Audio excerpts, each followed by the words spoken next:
It's said that one's life flashes before their eyes as they're about to die. Shuichi could remember his father on his deathbed, telling him to take care of his family. He sees his mother, giving him his favorite omelette right before school. He also sees his sister, Asura, who he tells to listen to their mother well. Unfortunately, even his bullies are vivid in his mind, along with the painful memory of how they beat him every day. The main thug laughed at him for trying to save a girl they were preying on. After the beating, even she told him to stay away and look out for himself. As the cherry on top of the cake of misfortune, a truck driver accidentally ran over him on a rainy day.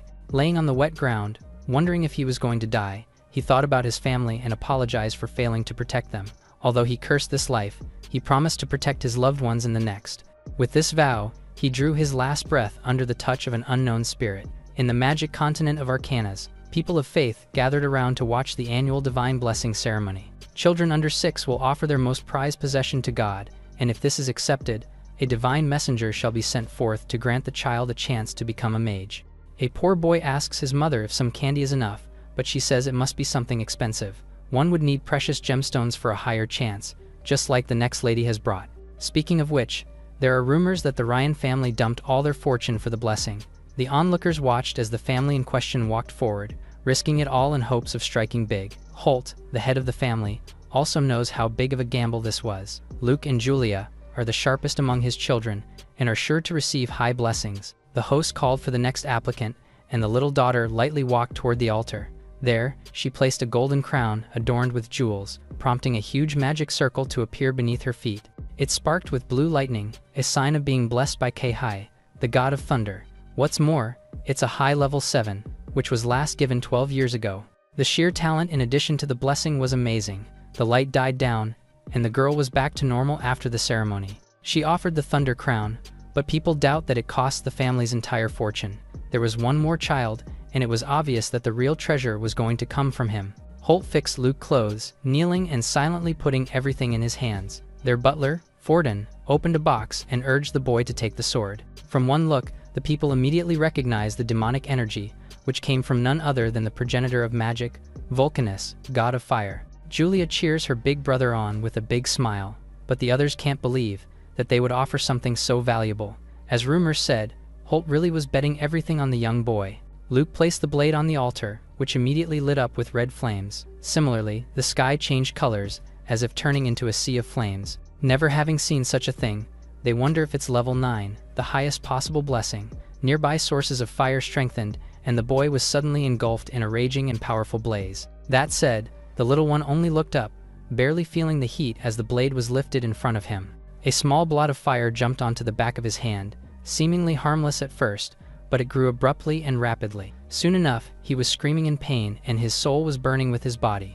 In front of him, the invaluable blade turned scarlet red from the heat and soon started melting right before his eyes. Just like that, the sky was back to normal. Onlookers wondered if the blessing was over and where the divine spirit was. Everyone is told to look towards the altar, where they see Luke's body being thrown out like a rag doll. Seeing his blank but tearful eyes, Julia screamed for her older brother, and their parents quickly rushed to the fallen boy. They shook his body, begging him to wake up while wondering how things turned out this way. The proctor, similarly shocked, explains that the god rejected him and his offering. He was forsaken by the progenitor of magic. Just then, a familiar spirit flew down to his body.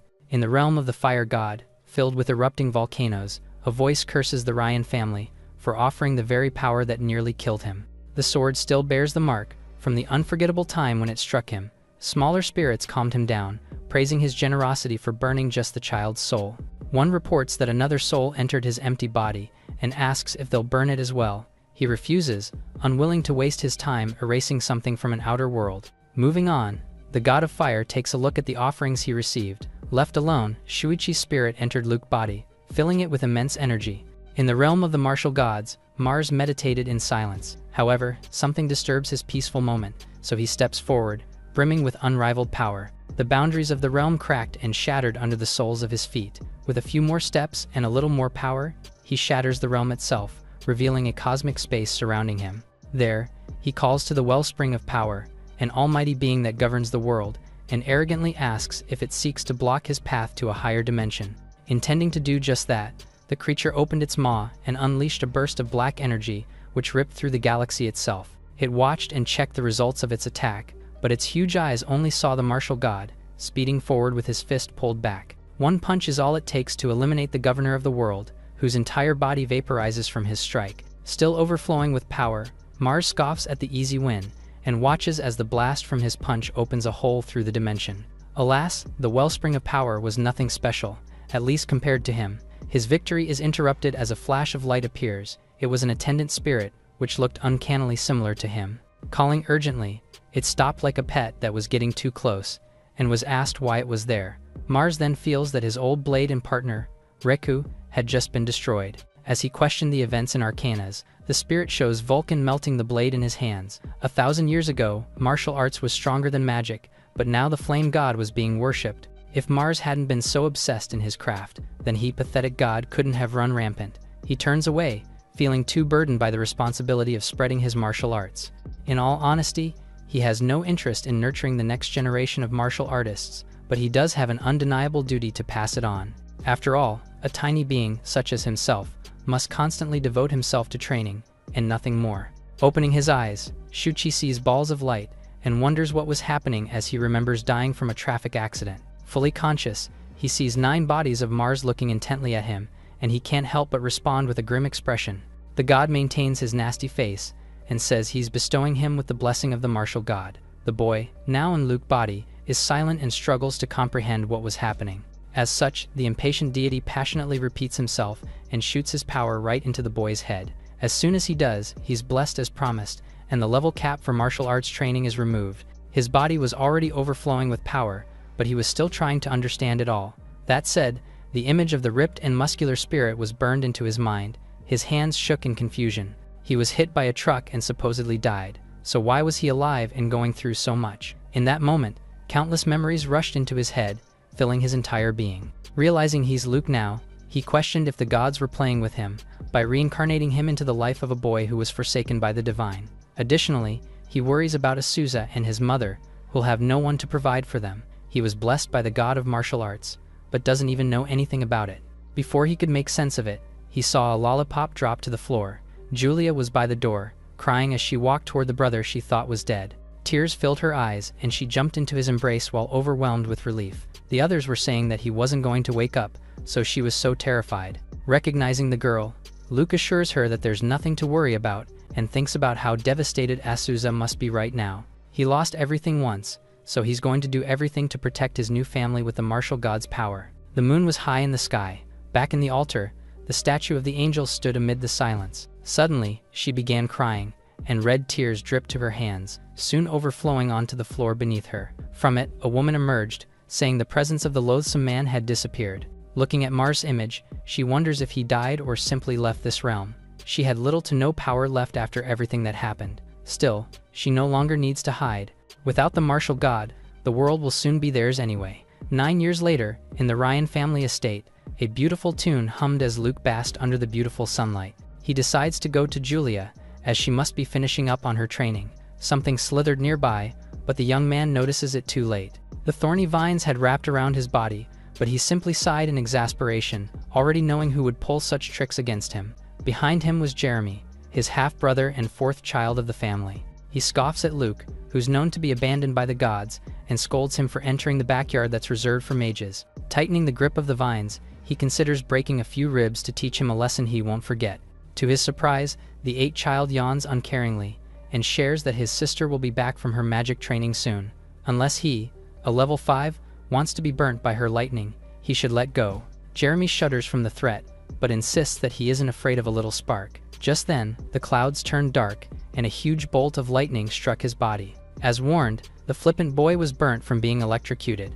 With the vines loose, Luke turns to see Julia, holding her pink scepter and promising no mercy if they bully her brother again. The little girl pouted in annoyance and worked fast to get the vines completely off her beloved brother. They fall under her strength. Pleased, the young man praises his sibling for doing so well as always, then turns to ask Jeremy if he's finally learned his lesson. Still reeling from being shocked, he and his maid run off, vowing to remember his sins. Considering how he was running, they confirm that Julia went easy with the last bolt. She then asks why Luke doesn't fight back when he can easily beat him up.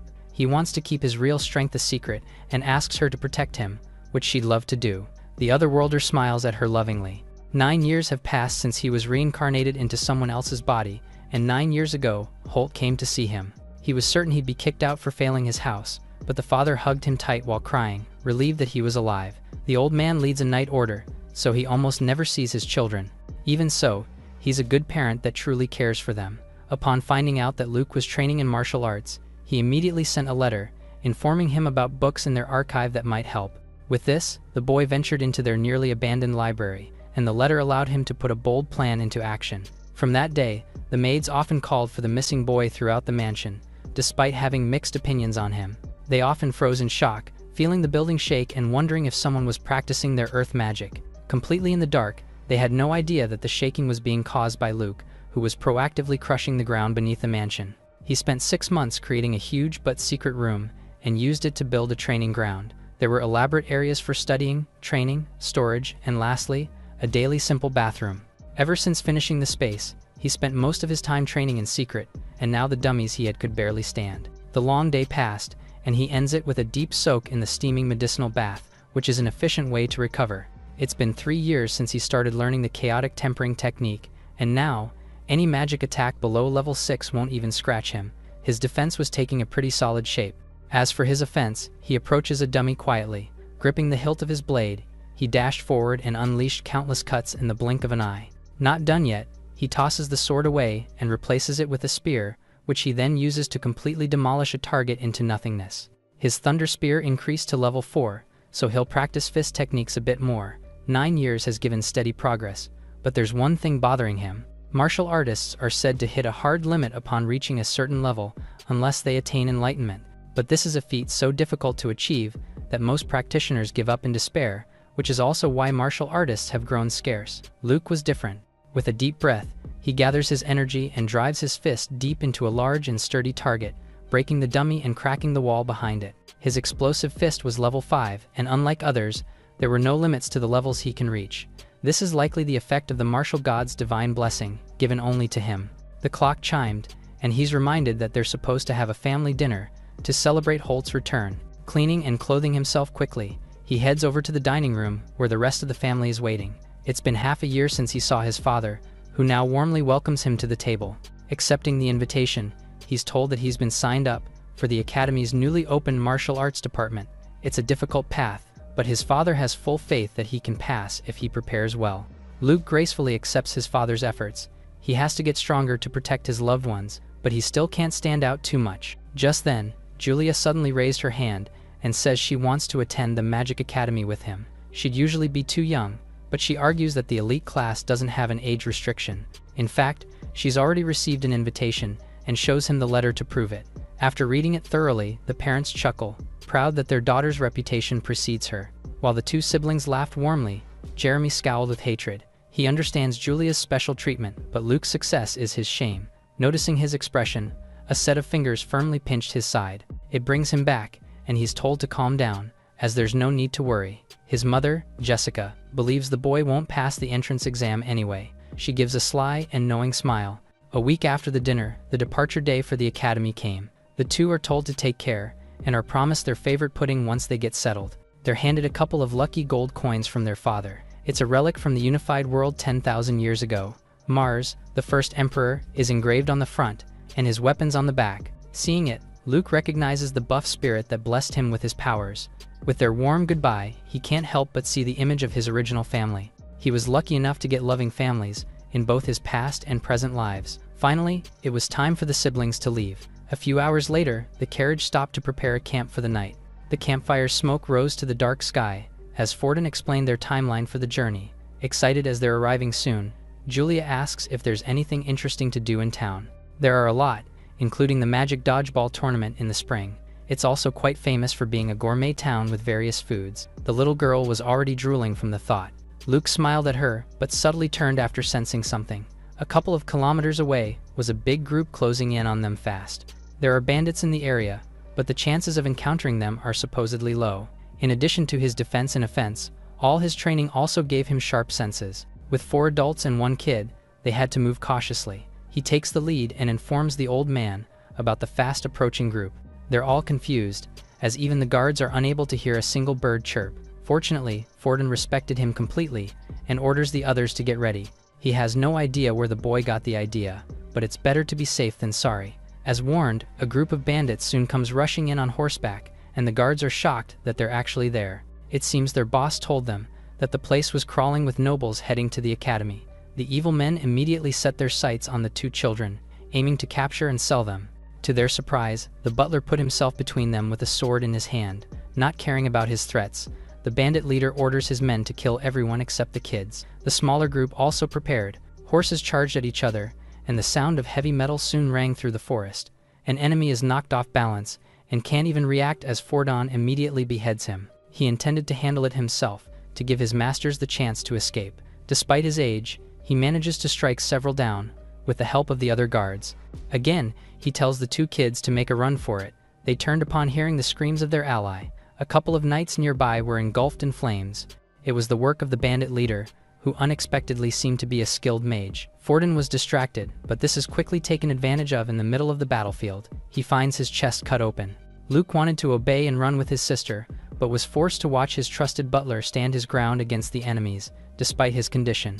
The leader was intent on avenging his dead comrade, but the butler was similarly determined to protect his young masters. He's only a level 2 martial artist, so there's no way he can win against a mage. Beside his parents, the old man has been the kindest to him, even as a child. At this point, he was practically part of their family, and he can't watch his family members be killed. Hiding his strength comes second now, so Luke tells Julia to hide well, while he goes off to help their precious butler. She hesitates, understandably worried about him, but doesn't discourage him from it. The young man walked across the battlefield, and Fordon was still busy doing his best against the enemies. He was doing pretty well, but it was too much for one old person.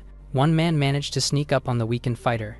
Death was imminent, but the ambusher suddenly had half his body blown off. The others couldn't understand what happened, and before they could make sense of it, several others started losing their heads one by one. It was happening in the blink of an eye. A pebble in Luke's hand was imbued with power. His skill managed to reach level 4, just from hitting birds out of the sky for fun. The leader cursed it, still not knowing who killed his men in an instant. Furious, he summoned a huge magic circle, deciding to take the old man with him. A huge ball of fire flew toward Fordon. He didn't even have the strength to dodge, but was glad that a mystery person saved the kids. The old man smiled as he accepted death. Unfortunately for him, his master wasn't going to let him rest so easily. Luke appeared before him and punched the spell into absolute nothingness. He was stunned, struggling to believe that the man coded in controlled power was his young master. Meanwhile, the bandit leader was starting to panic from his dispelled fireball. When he was about to try something else, his greatest enemy moved faster, saying he was already finished. Putting all his training to use, the martial artist punches and breaks the enemy's body apart. Fordon was still in disbelief and asked the young man for any sort of explanation. Luke downplays his unprecedented skills, saying he seems to have a knack for martial arts. As the old man nearly cried in pride, they got serious upon noticing something happening behind. Flesh squirmed and crawled towards each other, and a monstrous figure born from crushed flesh and bones soon emerged in the night. An amalgamation of the corpses turned into a monster, which now wished nothing more than for the boy to die. Luke was stunned upon setting eyes on the horrid monster. Although it went in to kill him, the only thing in his mind was dealing with it before Julia sees. He disappears before it could reach. Not even giving it a chance to fight back, the young man gathers energy into his fist and drives it into the monster's face. That usually does the trick, but it surprisingly fails to do so this time around. The demonic eyes glowed, and thick chains suddenly shot out of its body. The ends latched onto the remaining corpses, grabbing and throwing them into the creature's gaping mouth. Taking a closer look, Luke sees a mark on the enemy's eye, and wonders if it's something controlling the dead. With big gulps, it swallowed the dead bandits and grew larger. On the other hand, the martial artist decides to try something else. As his usual hits won't work, having consumed enough to reach a human-like form, the enemy charged in to attack. As expected, it does nothing to Luke, who was waiting for it to get closer so he could unleash his power. Opening his palm up, he uses his explosive palm strike, which shoots a blast of aura that completely engulfs the target in front of him. Burning the purple seal off the beast, he manages to defeat the monster. As soon as he drops and sighs from exerting himself, he hears Julia's voice, running to him with a big smile on her face. Jumping in to hug him, she praises her big brother for beating up the bad guys. While Fordon was still trying to grasp what happened, they suddenly heard more commotion nearby. A horse was neighing loudly, and a woman was bent over the troubled animal. She was bound and gagged, and seemed to be a victim of the bandits. In a dark cave somewhere, the The one who emerged from the altar fed herself, and noted that a subject of hers had just died. Since restoring her own power was the priority, she decides to brush it off for now. The lady is freed, and she introduces herself as Maya. Her surname was familiar, and the nobles are sure that they've heard it somewhere before. Luke chimes in, saying the Rasta family is, like theirs, a noble lineage that lives near Daku. Asked how she ended up getting captured by the bandits, the girl couldn't stop her eyes from tearing up. They attacked their carriage a few hours ago, and cackled as they killed the guards one after the other, all in front of her.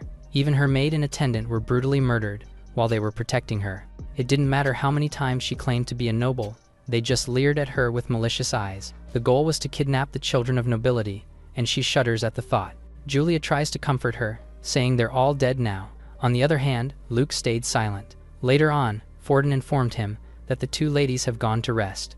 With just the two of them, he asks the butler what he thinks of Maya's words. He says the bandits are most likely professionals, who've been doing this for a while. They wielded magic, and even had the power to control the undead. It seems there's a terrifying demon hiding behind the scenes and pulling the strings. The old man decides to report it to Holt and the Rasta family, which will help secure cooperation. Luke adds that he has a suggestion that'd let them avoid further troubles. The next day, they reach the town, but Julia protests upon hearing that they won't be sightseeing. Bandits might still be there, so it might be in their best interest to head straight to the academy. The brother asks her to understand that he's doing this for her and Maya's safety. With the older girl's agreement, the little one stays silent, trying hard to seem like a spoiled brat.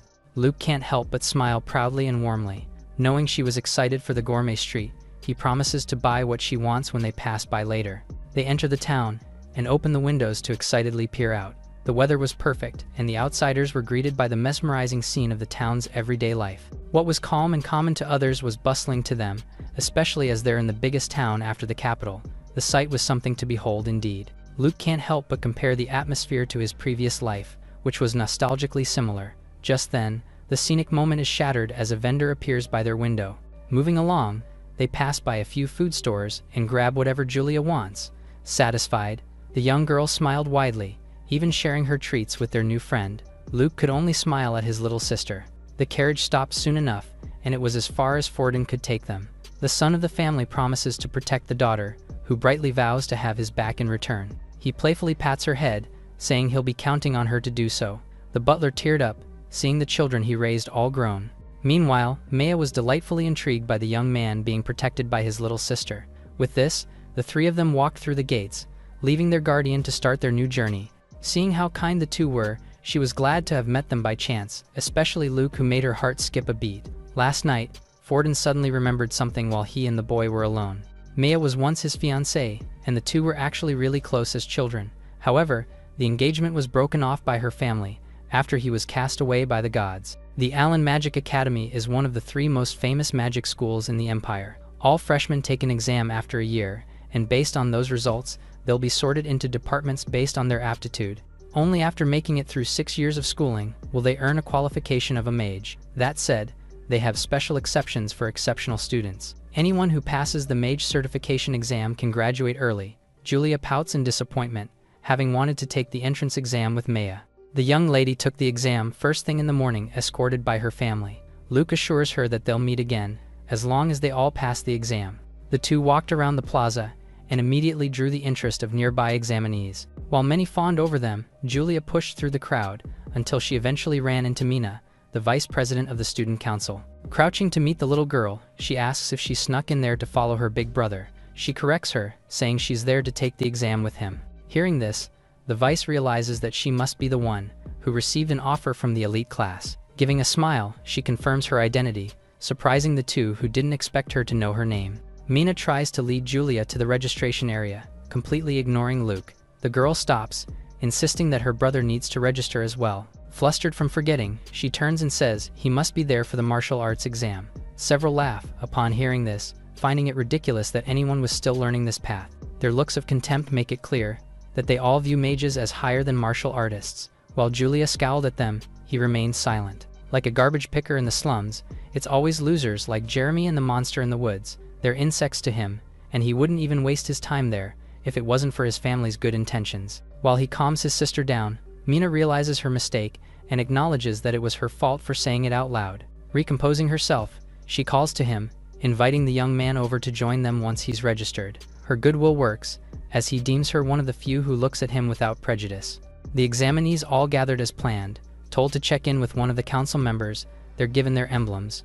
Their exam number is stored in it, so they have to make sure to wear it in the hall. The exam has 3 parts, with the first meant to measure their magic potential. Secondly, they're to test their element compatibility using spirits of different attributes. Lastly, they will measure their magic's destructive power on a dummy. To be fair for everyone, those in the martial arts department will undergo the same test. Luke sighs, thinking they were probably too lazy to make a different test. With that said, he hypes himself up and decides to shatter their prejudice by showing the strength of a martial artist. For the first stage, examinees are told to place their hand on the magic light one by one. The proctor gasps as he sees Luke take the stage. He's never encountered such a phenomenon his entire life. The boy's magic potential was 0, which should essentially be impossible. He sighs in resignation and leaves, but as soon as he does, Julia placed her hand on the light, which shocked people with its purple glow. This means she has a level 7 potential, and will likely be a top applicant this year. Everyone was getting worked up, and probably didn't know a thing. From deep in the crowd, Luke tells his sister that she doesn't need to hold back. With his approval, she poured her magic into the measuring device, which then engulfed the entire room with a bright golden light. They couldn't believe it, as her score was just a bit shy of the highest value. A student received the same score 2 years ago, but Julia is so much younger. Breathing out to end the test, she brightly hops off the stage and to her brother. Receiving her in his arms, he assures her that she's going to be an archmage someday. Some snicker at the pair, composed of 1 genius and 1 piece of trash. Luke listened as those who made such remarks are warned not to cross the girl's brother. It was all according to his plan of using Julia's talent to keep people's hands off him. For the last 3 years, he put in so much work to strengthen her talent, and now it was going to pay off. For the second test, the applicants are told to move to the spirit hut. That day, all of Luke's hard work was going to come to fruition. Examinees gathered at the compatibility test's second site. Also, there were the divine spirits from various elements. People started turning into one direction again, and watched as the spirits all gathered around Julia. In other words, her compatibility with all elements were at the maximum level. Her talent and potential alone were astounding. Luke smiled from behind, knowing his custom skill was actually boosting her safely. The proctor announces that she received the highest score, and she receives a lot of praise as usual. However, she feels ominous energy from behind. Turning around, she sees the other examinees, maliciously aiming to befriend her. The little girl jumped into her brother's arms, afraid from their gazes and wondering why they were all looking at her like that. He says she'll be getting a lot of those stares, and it can't be helped since she's a genius. Instead of worrying about what others think, he reassuringly encourages her to get used to it. Julia is reinvigorated, remembering that she has to get stronger to protect him. Although smiling, he makes a note to train her mental toughness as well. Meanwhile, others continued to talk about her. Some expected her to be a first-class royalty, but it must not be with a brother like that. He probably scored 0 like before. As soon as he walked into the hall, Spirit scrambled to get away, immediately looking disgusted. Something weird happened after the second test ended. The second the boy left, one of the fire spirit's arms just tore off without explanation. They argue that they must have mistaken it, especially since they're so small. Watching them, Luke can't help but grin subtly, not expecting anyone to have witnessed that. During the second test, perhaps because he was forsaken by God, the spirits avoided him as mentioned. The fire attendant's attitude was particularly nasty, so when the test was over and he was about to leave, it spat fire right at him. It's been years since he was almost killed, but Vulcan still held a grudge. Unfortunately, he holds similar grudges and shoots a pebble to take the spirit's arm off. After all, a mere servant of the fire god has no right to act high and mighty. He takes Julia's hand and heads to the next test. Asked if she can take first place there too, she says she's confident, as long as he doesn't go all out. The older brother assures her that he'll stick to their plan. They soon reach the magic destruction test site, where several metal dummies stood across the field. People have already gathered, and some wondered how the year's genius was going to fare against the sturdy targets. Some are skeptical about her breaking it, as they're made with an empowered metal that can withstand any attack below the cursed rank. Looking from afar, even Luke acknowledges how strong it looks. With this, he should be able to test his level 6 skill without worries. In retrospect, attending a school with such high-grade equipment might not be so bad. Just then, a loud voice came from behind, angrily telling an examinee to line up properly. The rule there is that talentless people head to the back, so a girl tells another to move away. However, one glare is all it takes to strike fear into her heart. The noisy one froze in shock, while the other lady walked forward, annoyed by the nuisance blocking her way. Continuing forward, she reaches the siblings and called to Julia, confirming that she got the highest score on the compatibility test. The examinee's impossible glare is enough to scare the young girl, who hides behind her big brother. Acknowledging the threat, Luke steps between them and asks who she is. She introduces herself as Era, the granddaughter of Duke Miranda. The name itself was recognizable, as it belongs to one of the 3 great families in the kingdom, who once produced a legendary mage. His mother, Catherine, was from this family, meaning this girl is the daughter of his mother's younger sibling. Luke asks how old she is. She's annoyed by the question but answers nonetheless, so he tells her not to glare so much. After all, they are cousins. Insulted as she never heard about having a cousin, she decides to humiliate him in front of everyone. Era uses her power and glares right into the young man's eyes. Her aura engulfed the siblings, hitting them directly, and she ordered him to make a fool of himself. They don't even make an attempt to defend themselves, but to her confusion, nothing happened at all, and she just looked like a hissing cat. Luke criticizes the upbringing of someone who uses mental magic on a relative she just met. She's shocked, not understanding how her best magic failed to work, but such flimsy abilities won't work on a trained martial artist. Moving on, the proctor calls him over to take the test. With him gone, Era points to Julia and tells her not to get too arrogant, as she's going to place first in this test. Looking at the leaderboard, Luke confirms that she actually did come second to the girl in the previous stages. However, for the sake of his peaceful life, he can't allow her to take his sister's place.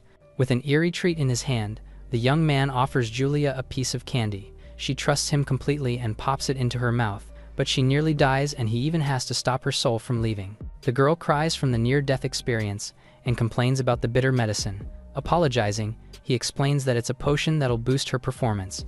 Called on, he runs off to the platform, promising to work on the taste later on. It was finally his turn to take the test. He's told to unleash all his magic power and hit the dummy, which they'll measure.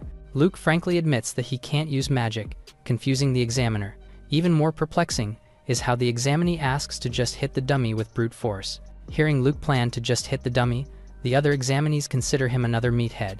They immediately shut up, feeling the genius sister's angry side eye. If her brother hadn't told her to behave, she would have beaten them up long ago. Just then, Era scooted to Julia's side and asked if he really can't use magic as he said. The little girl confirms it, but reassures her that he's still an amazing person regardless. Despite hearing this, the noble was skeptical, knowing martial artists have their limits. Something explodes in the middle of the training field. They all turned in curiosity, wondering what just happened. 2 minutes ago, Luke asked the examiner if he can use a physical hit instead of a magical one. Since they don't care about the method of damaging, he goes ahead and gives it a try. Martial arts skills grow exponentially for every 3 levels, and his strongest skill, Flash, was level 6. With that said, it should be on an entirely different league. Moving far to get a decent run up, he used his ability as planned, and dashed toward the target with an empowered fist. Planting his foot into the ground, he pivots and drives his punch deep into the dummy's chest. It's sent crashing into the wall, unearthing the ground as it dragged back from the force. The indestructible dummy sparked and twitched with a huge dent on its chest. Eric couldn't believe it, as he moved as fast as high-level wind magic and dealt curse-grade damage. The others believe it's a fluke, and it seems she's the only one who noticed the truth. That said, his actions indicate that he wants to keep his true strength hidden. Even the proctor considers him lucky, but decides to grant him a perfect score nonetheless. With his ranking dragged up by the result, he flashes a pose for his sister, who delightfully returns his smile. He managed to avoid a 0 score, while still hiding his true strength. While people eventually forgot about his demonstration, everyone was captivated by Julia's rare talent. Even other examinees stopped to watch, as he chanted electricity gathering around her body and staff. Finishing the incantation, a huge magic circle appeared before her, and she called for lightning to descend onto the earth. A huge scarlet bolt strikes the arena, precisely hitting the dummy with the red lightning, second only to golden lightning. This was a power the others could only hope to achieve, even after graduation. However, the caster was just on the ground, sitting after the spell. Even she was surprised. Despite this, she's granted 9.5 points for the exam. Later, reuniting with her brother, she admits being freaked out by the color of the bolt. Before, she could only conjure purple lightning, but now even the magic felt more active. Luke scratches his nose and looks away, deciding against telling her that the medicine she ate earlier actually boosted her magic power. In this world, mages and martial artists have their own potion-making techniques. One uses potion brewing, while the other wields elixir refining. While magic potions require a medium, elixirs made through refining can be absorbed directly by the body, Many elixirs were made in the past, but with martial arts declining, refining has become difficult. Very few of his kind can create the mage essence that just boosted Julia's power, mostly because it requires the elixir refining skill to be level 6. Besides him, there was only the level 9 martial artist, Resin, who's said to have the greatest mages begging him for the elixir. It'd be a pain if anyone found out that Luke has the power, so it'll be his secret. With the testing over, the siblings sit on a bench, waiting for the class assignments to be posted. Just then, someone called to them, and they saw Mina waving near a bulletin board. Asked why she's there, she shares the assignments, adding that they're both top students in their respective classes. Julia's eyes sparkled upon hearing that she got first place in the elite class. Luke praises her, and says he'll continue to count on her then. The vice president asks if there's a department she'd like to join next year, and explains the system of choosing from 5, after spending 1 year in the academy. The most natural would be the wind department, since she was blessed by the wind god. Seemingly in the same group, Mina excitedly shakes her hand and seals the deal. Luke chuckled at the girl, who was already scouting. With this, they separate for now to see the school dorms. Asking her to take care of his sister, the young man then heads to the martial arts department. He leaves the others, who look at the assignments and rankings. A lone girl watched from a distance, staring at Julia's name at the top of the leaderboard. Era admits her loss, but vows to take the first place from them one day. Luke knew that the martial arts department wasn't exactly the academy's top priority, but he didn't expect their dorm to be a building on the brink of collapse. He tries to stay positive, saying he'll at least live a peaceful life like he wanted. This didn't last long, as another student greeted him brightly, recognizing him as the top ranker. Extending his hand, he introduces himself as Kai, who's from the same department. Shaking his hand, Luke quickly moved past the loud boy to register himself. The classmate is persistent, and brings up how he sent the dummy flying. Ignoring him, the dorm keeper hands the young man his key to the room, which has a little tag that says 205. It's coincidentally the same as Kai's, making them roommates. They pass through the moldy walls and creaky corridors while looking for the unit, and finally stop upon reaching an open door with people already inside. Fortunately, there were a couple kind-looking people, who introduced themselves as Collins and Sharp. The rich noble was shocked upon seeing the broken bed frames and amount of dirt everywhere. It was disgusting and even comparable to an unmaintained pigsty. Seeing a spider, he asks Luke if he was actually going to stay in such a filthy room. The three silently judge the germaphobe rich boy, but some expressions change as that same boy takes a golden coin out from his pocket. It was worth more than a normal month's salary, but he's giving it to whoever cleans the room. The two immediately get to scrubbing, while Luke just surveyed the situation for now. He consoles the spoiled boy, who is trying to convince himself that their living conditions would improve, at least to a point that's better than a jail cell. Saying such things would have the student council haul him off. Eventually, they commend each other for a job well done, as their room turned into a sparkling clean space compared to the rest of the building. As promised, Kai hands them the coins and promises to protect them from now on. The two young men gasp in satisfaction, and while he's arrogant, his sense of camaraderie makes it hard for even Luke to hate him. Just then, the attendant came to deliver their academy uniforms. Since the ceremony was about to start, they're instructed to get changed and head to the hall. The uniforms were in tatters, and Kai abhorred them in fear of looking like a bum. To quell his mind, he's told that the ceremony will present a system that can improve their treatment. In fact, they might even accept requests to change the uniform. Luke was lying, but he thankfully gets through the gullible boy. After a while, the martial artists arrive at the hall as intended, but walk in wearing their shabby uniform. They did not exactly fit in, especially with the huge and extravagant room they found themselves in. While Kai insists that his own home was much better, his heart turns while looking for Julia, and is directed towards the front where the elite class was. Their uniforms were on a different level, white and as fancy as the hall. As their class is all the way at the back, it'd be for the best to say hello now. Surprisingly, the older brother passes and heads to their area in satisfaction.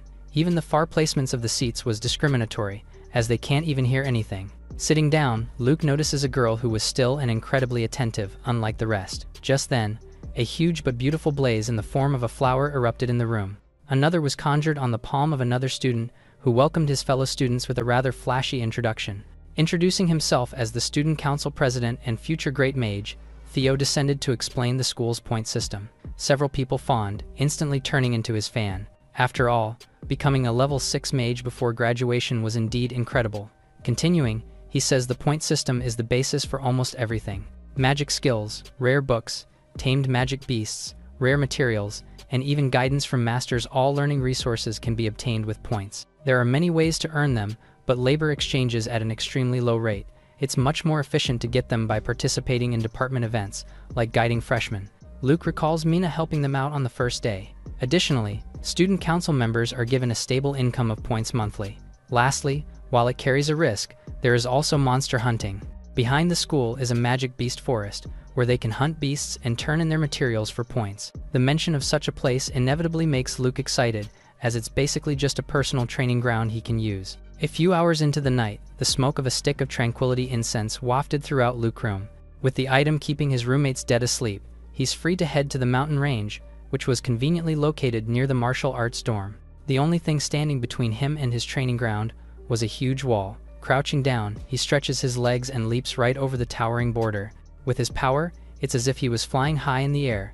Moving deep into forest was an easy task for him as well, and he immediately started preying on nearby monsters. A purple toad-like creature is his first victim, and it's shocked to suddenly find a human grabbing onto the horn on its head.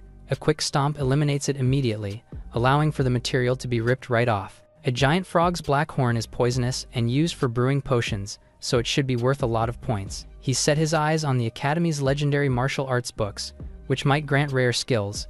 Not wanting to use too much time, he starts by pinpointing the monster's locations. An ability increases all of his senses, allowing him to see his targets like pins in a mental radar. The next target is a level 1 shellmouth, which was basically a rabid and oversized rat. He deals with this beast in an instant, telling it to go to sleep, and immediately moves on to a level 2 one-eyed bat. The levels of his targets increased, but the rate of eliminating them did not slow down at all.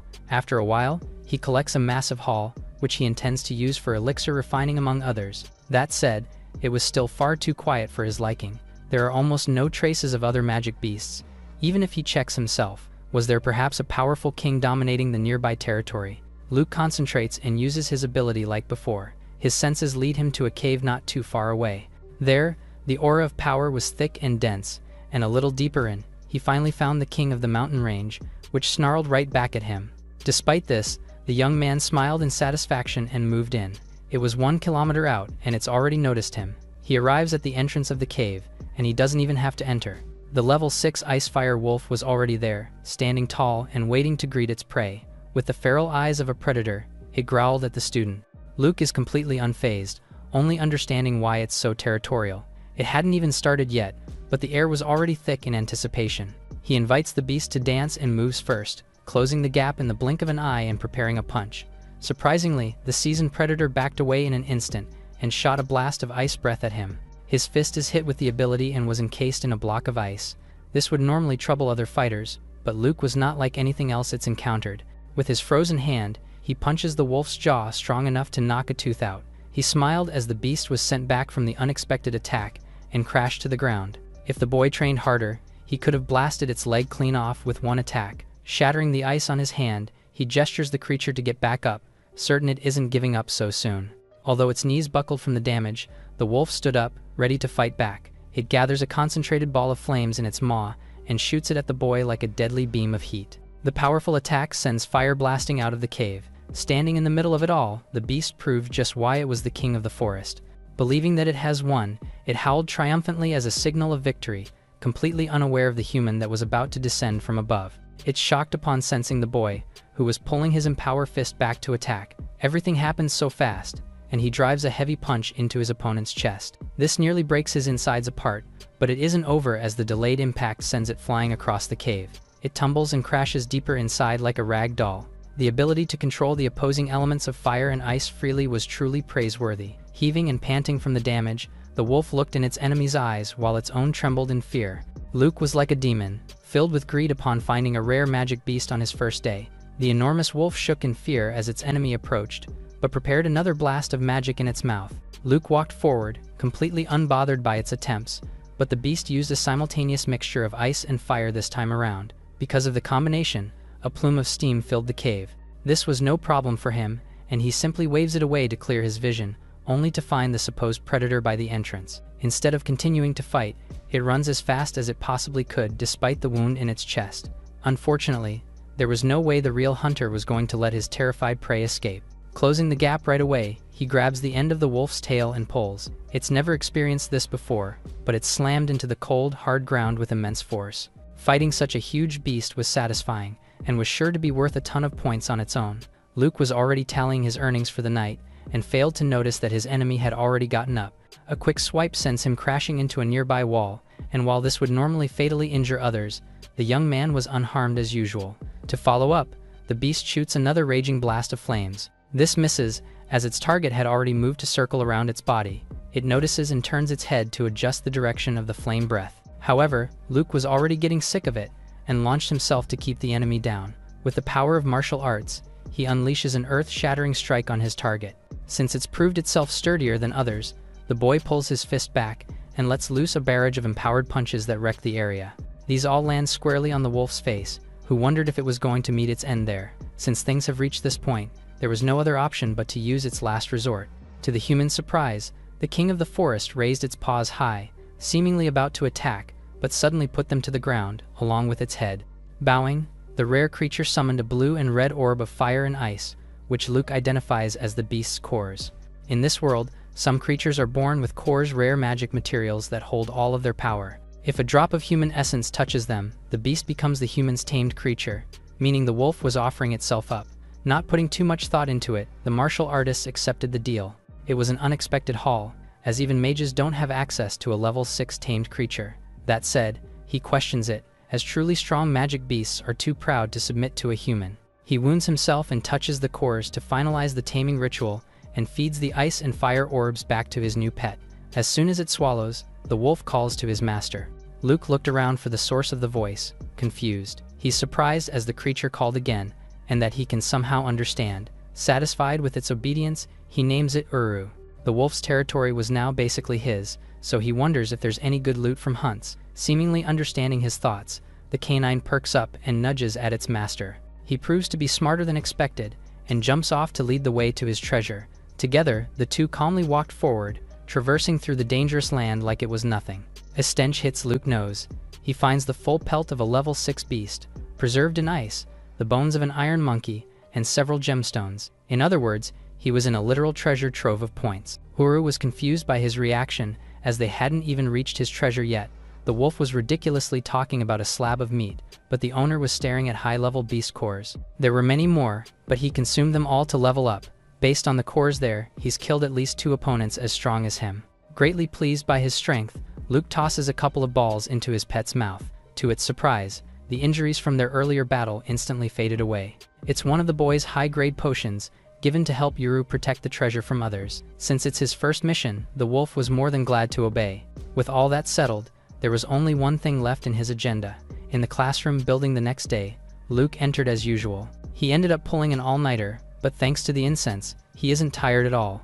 Unfortunately, he couldn't calculate the total worth of his treasure, as Uru kept bothering him. The clock struck and signaled the start of their day. Soon enough, students started questioning the absence of their teacher for the first class. Kai suggests that the academy might have forgotten to assign a professor, but that's unlikely.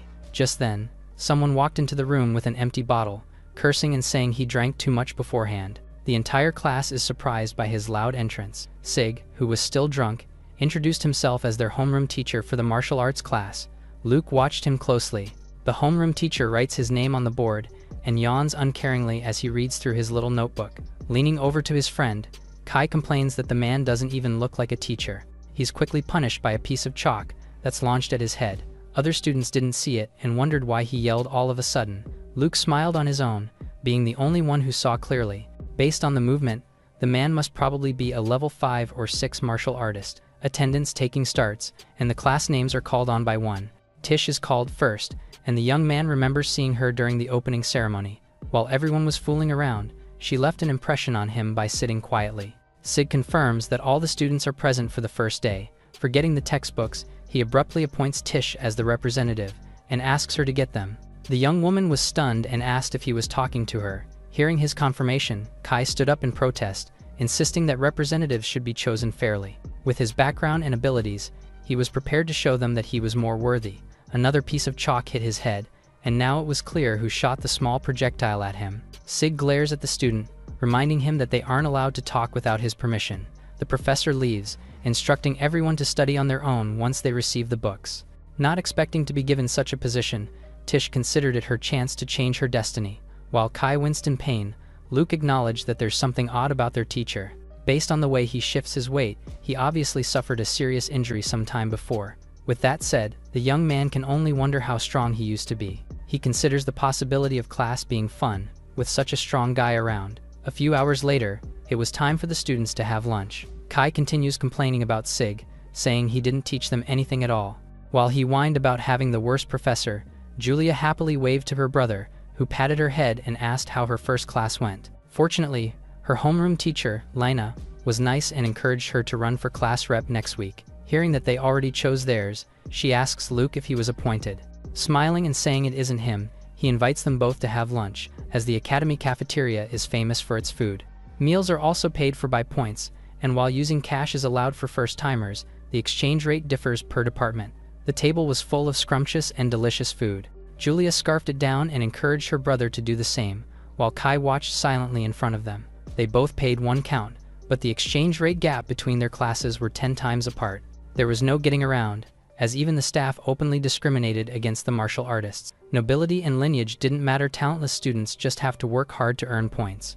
Just by enrolling there, it's as if they surrendered their human rights on the spot. Like an angel on earth, Julia offers Kai a hot plate of her A-grade meal. He tears up and accepts the offer, moved by how kind the little girl is. Just then, someone walked to their table.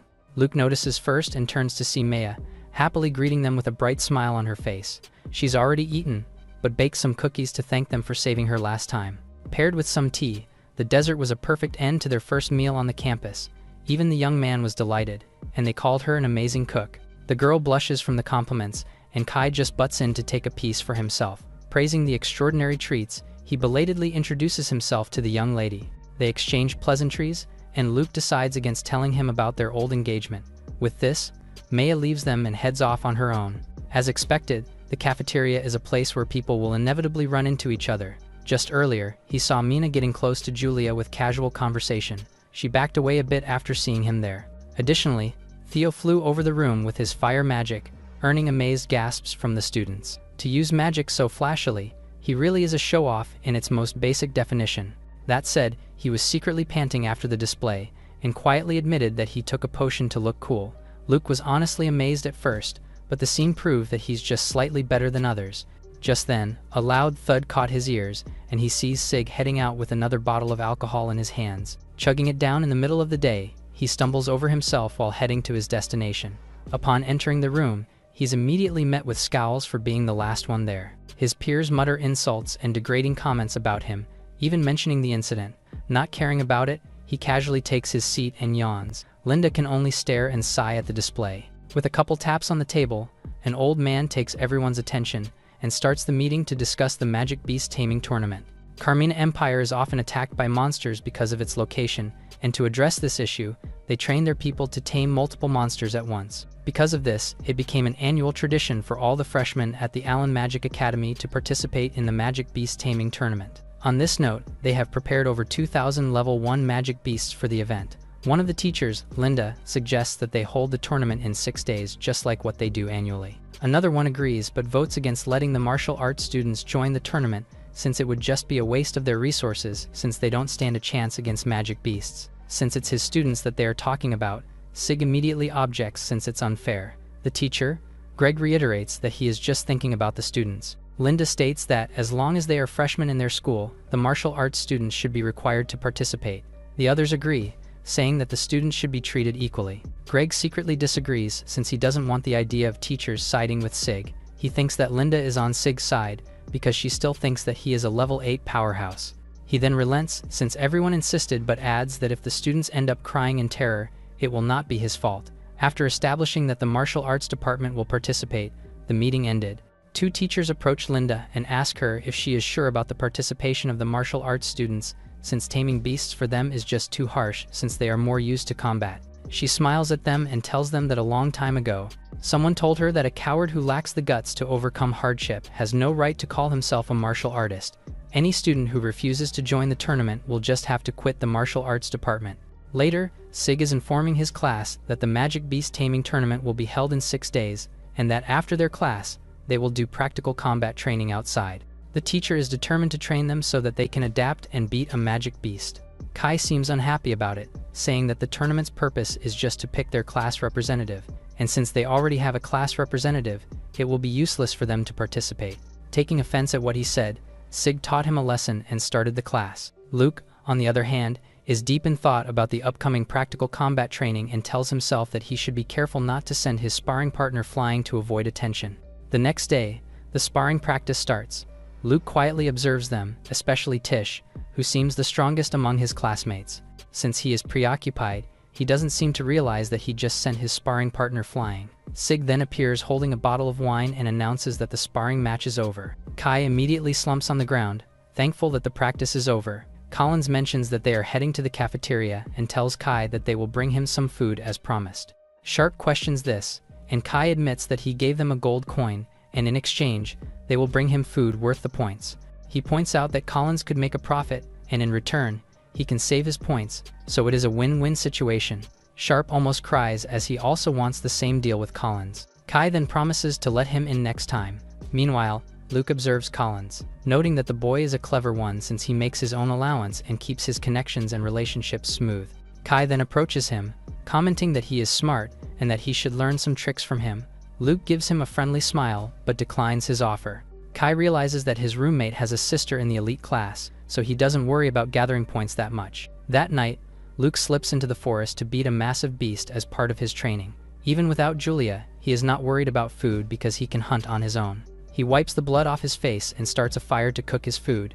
If he hadn't walked Julia home, he could have used dinner time for training. He remembers that the vice president, Mina, was trying to get close to his sister again, and he should be careful around the vice president and keep his eyes on her. He swears that if he senses any bad intention from Mina, he will make her pay for using his precious sister. His companion, Yuru, appears, and he offers the meat to him.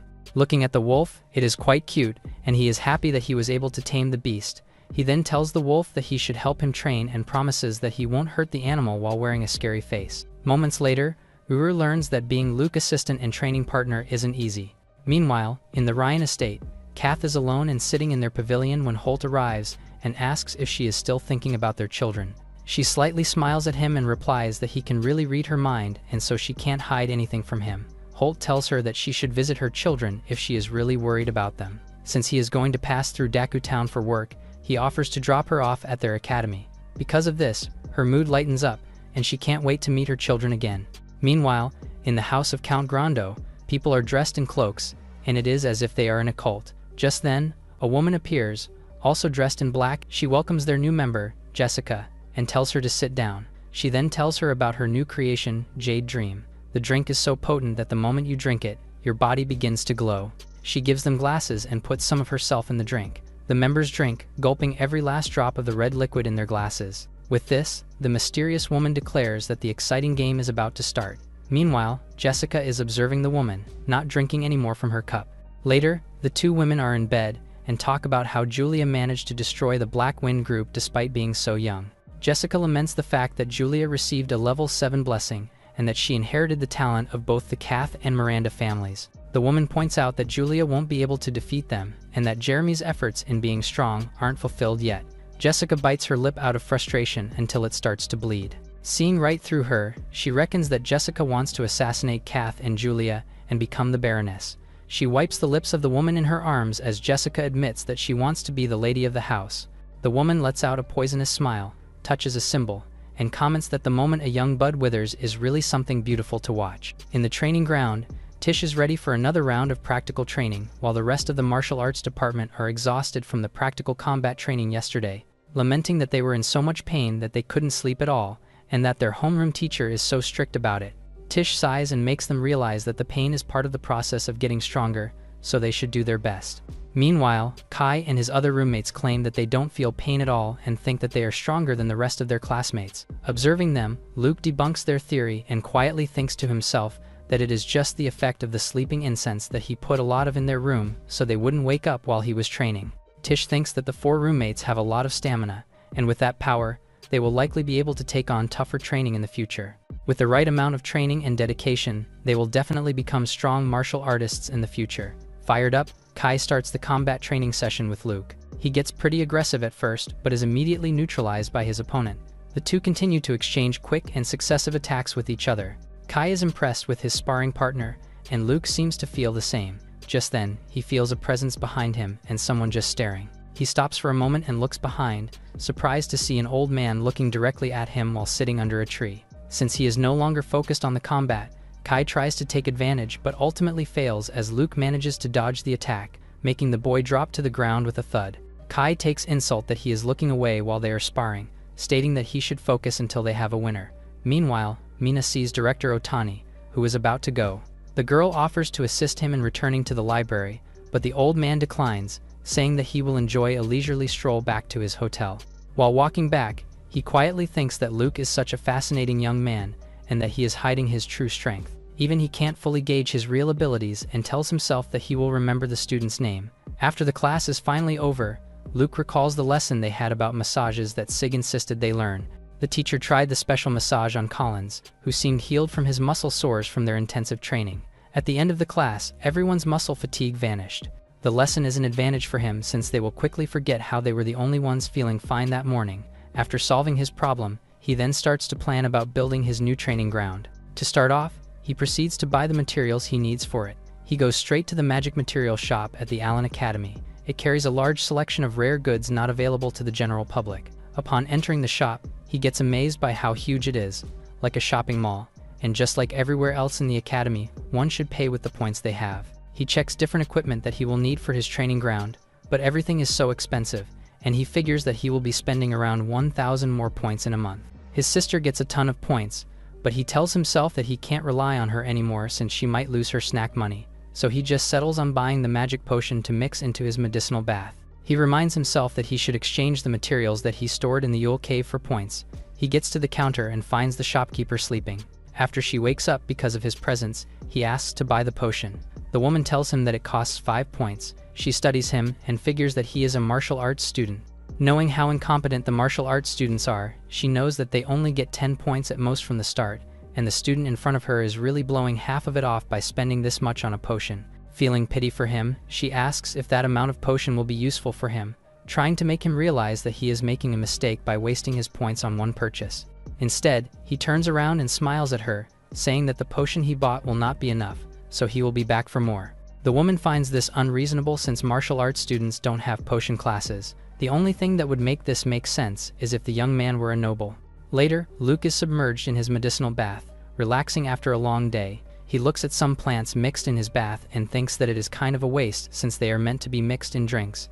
But of course, no one would be willing to drink his bath water. Just then, he feels a presence behind him, which turns out to be a beast with terrifying sharp fangs. A few moments later, Luke felt satisfied after his medicinal bath. After feeling a boost, he decided to go get some materials from the cave for some point exchange, but reminded himself that he shouldn't stand out too much, so he needed to hold back and just stick to common level 2 materials. Just then, he saw Yuru and was surprised to realize that it was drinking the medicinal bath he soaked in. He looks begrudgingly at the wolf, but says anyway that it will be beneficial for him since it will enhance the condition of his body. The wolf cheers and communicates that he wants beef. Luke sighs and calls his aide a glutton. Thankfully, the problem of wasting the bathwater is solved. After getting the materials he needs for the points, he plans to divide them and convert them into points during the less crowded hours. He also plans on temporarily hiding the tools he bought at the material shop near the dormitory and secretly transporting them to the cave at night. Later, he bought another piece of equipment from the magic shop. The shopkeeper offers to help him carry it with magic, but the boy politely declines. He is just grateful that the woman thinks he received the materials from his family, and this conveniently helped him create a reason why he has resources to buy things from the shop. He then remembers the magic beast taming tournament that is coming soon. Later, in the classroom, Sig is reprimanding his class for having no care for the incoming beast taming tournament tomorrow. He pushes them to practice diligently, and if they don't want to give their best effort, they better drop out and go home. Angered by the lack of work, he criticizes their forms, especially mentioning Sharp and Kai, who are doing weird movements, pointing out that they won't win if they keep that up.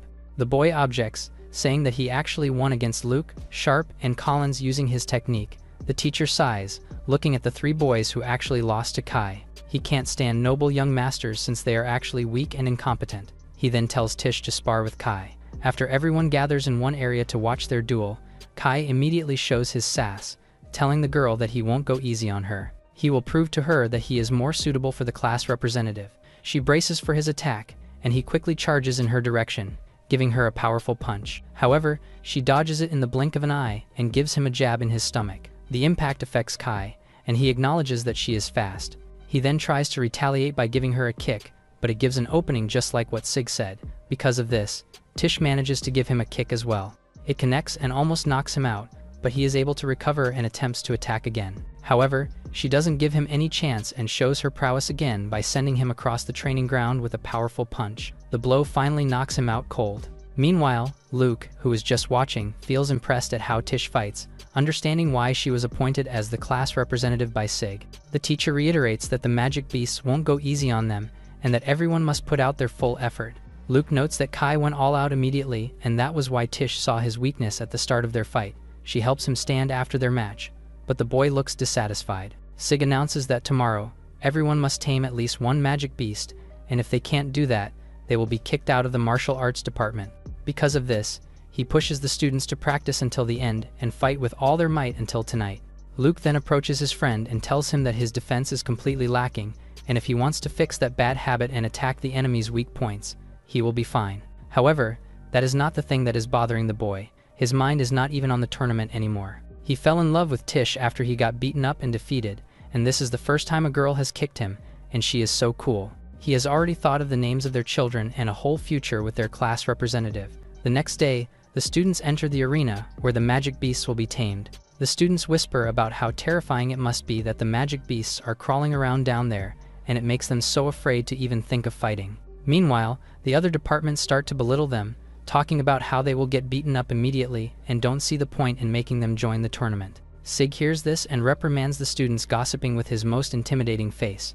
The students get so terrified that they run away immediately. Luke is impressed with the teacher, never knowing that he is that passionate about protecting his students since he always looks so nonchalant and indifferent. He looks over his side and finds Kai uneasy because of nervousness. He tells the boy to just pretend that the magic beasts are their teacher to lessen his worries. He pushes his friend to imagine beating their teacher to give him motivation. Inspired, Kai admits that he fantasizes about punching their teacher's face. Sig hears their conversation nearby, and although pissed, he chooses to ignore them. Luke reiterates that Kai should focus on his defense. In this way, a low-level beast cannot break his barrier and he will definitely win. He is thankful that his friend is good at giving sound advice.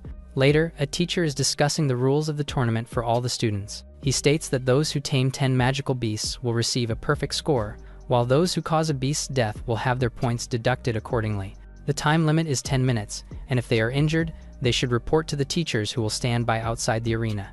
The teacher then signals that the tournament now begins. With this, Julia enters the barrier space as a member of the first group. She wonders how 50 beasts could enter the whole arena, and now it all makes sense seeing the space barrier. She looks around and no other students are there and wonders if they are all farther in. Thrilled about taming beasts, she attacks them, determined to finish the tournament with flying colors. The teacher adds from the monitor that when a beast submits, a vibrant smoke rises from its body. Furthermore, the teachers get an idea and sense the situation by imbuing the wall with their magic circle and get the intel from there by placing their hand. This is also the system used for counting their points and penalties. After a while, the system announces that the Arena 5 mission is complete and the results are out. The teacher checks it using his hand. He is quite shocked with the result and even thinks he is sleepy. Moments later, Julia exits the arena satisfied and happy with herself. She is greeted by Linda, who praises her for a job well done. She then requests to see her brother now that she is done and asks where the martial arts arena is. Linda informs her that it is Area 10 and most likely they are entering last, so it will be late once it's Luke's turn. Meanwhile, Era observes in the shadows, taking interest in Luke's ability, waiting to see if he can pull off the same phenomenal results as he did in the entrance ceremony. 2 hours later, the other students from other departments get underwhelming scores after their taming test. Seeing other students flunk, Kai is starting to get jitters about whether they can stay in the martial arts department. Luke assures him that they have a chance since they are not really inferior to the magic classes. Sig chimes in, trying to encourage his class not to get worried since level 1 beasts cannot hurt humans. Thus, there are no injured students yet. As martial artists, their physical strength and close combat skills are greater than those of low-level mages, and he tells them to have more confidence in themselves. To his annoyance, his students are surprised by his kind words. Tish arrives and confirms that not a single person has been injured and most people are just exhausted from using up all their mana. She has also gathered important information that the magical beast's movement range is restricted by a barrier, so students can't get surrounded and to ensure everyone's safety. So, If ever they think they can't win, they just have to run away and find a weaker beast to defeat. If they learn to pace their stamina, they should be able to score points. Her classmates express their gratitude to her for giving them pointers on how to survive the tournament, appreciating her efforts as their class representative. Just then, Greg chimes in, accusing them of eavesdropping on their class and stealing the information. No wonder they resort to that kind of cheating, because everyone knows that they are lowly creatures. Taking offense, Sig asks what the teacher is doing there. Greg smirks and tells him that the martial arts department is about to enter the arena soon. He tells him that he should make his students try their hardest if he doesn't want the martial arts department to be shut down. But if ever this happens, he would be happy because their department is a waste of resources anyway and should have never been established in the first place. The teacher walks away after insulting the class. Luke gives him a look as he walks away, remembering the people who used to bully him before. Since he was the top-ranked student during the entrance ceremony, he is the first one who should enter the arena. Sig sighs, stating that if he is nervous, he can have another student enter first. However, with determined eyes, he declares that he will go first as planned. He vows to get a good score, so those who look down on their department will die of humiliation. He will show them what they are truly capable of. Hearing this, his classmates gain a boost of morale and cheer for him. Sig quietly observes them, thinking about how Luke easily and positively influences his classmates, who were just shaking from fear and self-doubt earlier. Before he enters the arena, Kai reminds Luke of the important information she got while snooping, which can help him win.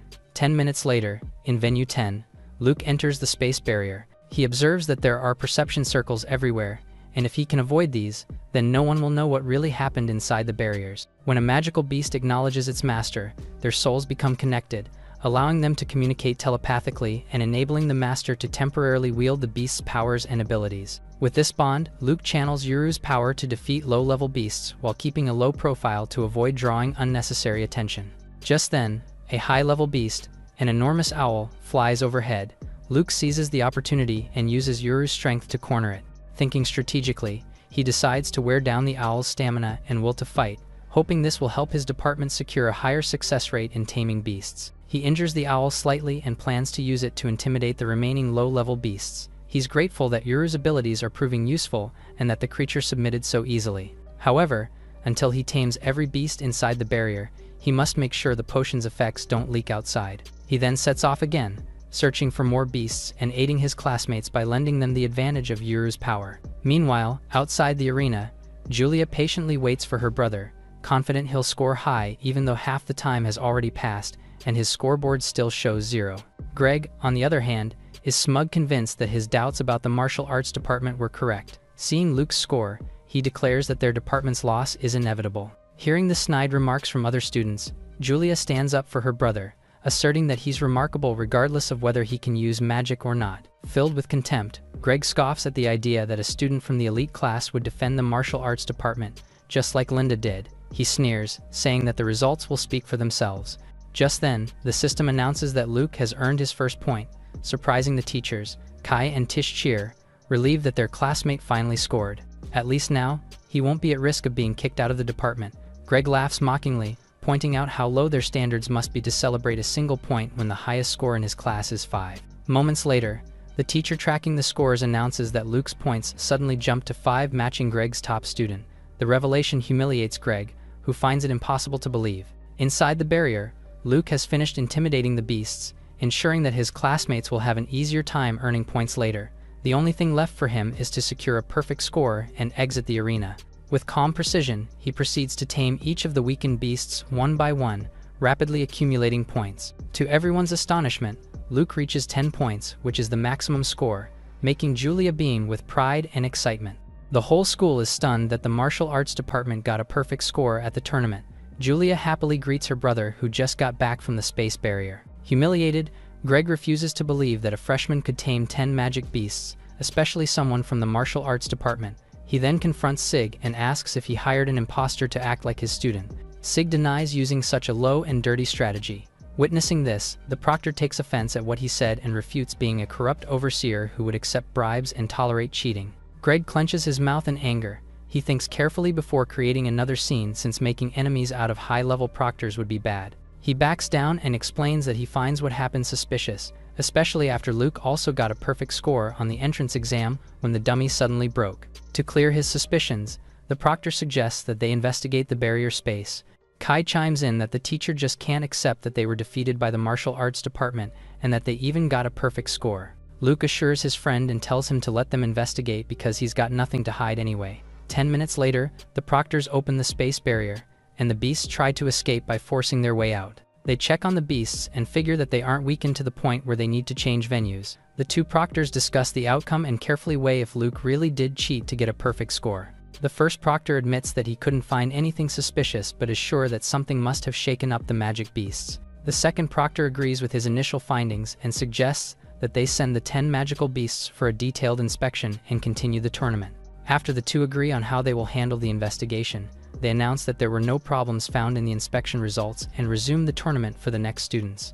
Meanwhile, Luke finds it interesting that they admit that no cheating happened but still doubt his skills, so they are still investigating the result further. His eyes then linger on Tish, and he thinks that the tournament is about to get more interesting because of her. Tish charges toward the arena, determined to get a perfect score as well, refusing to lose to Luke. Inside the barrier, she immediately faces a high-level white wolf beast. She tries to strategize and plans to make it submit in 30 seconds, and if she isn't able to, she'll just head for the gate. She charges toward the mighty beast with all her might. On the other hand, the magical beast recognizes that the girl is of the same species as the boy earlier who roughed them up.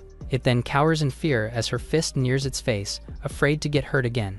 It immediately submits, much to Tish's confusion. Finding it odd, she ponders if it is just a coincidence or if it means that the martial arts department isn't that weak after all. She continues to attack more magical beasts, making them submit right away with her prowess and racking up points continuously. Meanwhile, her classmates in the arena are cheering for her. She successively defeats different kinds of magical beasts, making them surrender regardless of how high level they are. Ultimately, she also achieves 10 points just like Luke but faster than him.